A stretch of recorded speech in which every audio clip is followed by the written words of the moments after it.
이달부터 지역에서도 주택담보대출을 받기가 까다로워졌습니다. 광주 지역 부동산업계는 주택 경기가 하락세를 보이는 상황에서 대출을 받기도 어려워져서 집값 하락으로 이어지지 않을까 우려하고 있습니다. 박수인 기자입니다.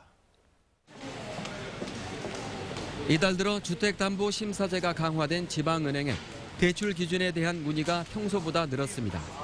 갚을 수 있는 만큼만 돈을 빌려 원금과 이자를 나눠 갚는 게 새로운 주택담보대출의 골자입니다. 본인 소득에 따른 상환능력 심사 및 비거치식 분할 상환으로 처음부터 나누어 갚을 수 있도록 하고 있습니다. 다만 집단대출은 근본 선진화 방안 대상에서 제외됩니다.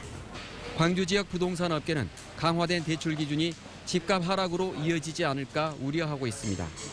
지난 3년 동안 매년 만여 세대의 아파트가 공급됐고 올 한 해에만 12,000여 세대의 새 입주가 이루어지는 상황에서 대출 장벽이 주택 거래 감소로 이어질 수 있기 때문입니다. 올 들어 이미 광주의 아파트 평균 매매 가격이 하락세로 돌아섰고 일부 분양 아파트의 청약률이 겨우 1대1을 넘긴 상황이 주택업계의 우려를 키우고 있습니다. 이런 정책이 장기화되면은 주택시장이나 부동산 시장이 어려움이 있을 걸로 생각을 하고요. 지난 몇 년 동안 호황을 누렸던 지역 주택건설업계도 시장 상황을 주시하고 있습니다.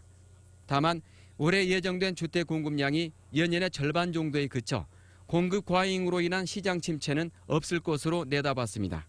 택지 고갈로 인해서 이 공급은 줄어들 수밖에 없는 상황이니까 이런 것들이 시장에 크게 영향을 미치지는 않을 것이다. 오히려 큰 문제는 주택시장 내부가 아니라 외부에서 오는 압력입니다. 조선과 전자 등 주력 산업 침체가 장기화되고 이로 인한 소득 감소에 대출 장벽이 더해지면 집값 폭락을 막기 어려울 수도 있습니다. MBC 뉴스 박수인입니다.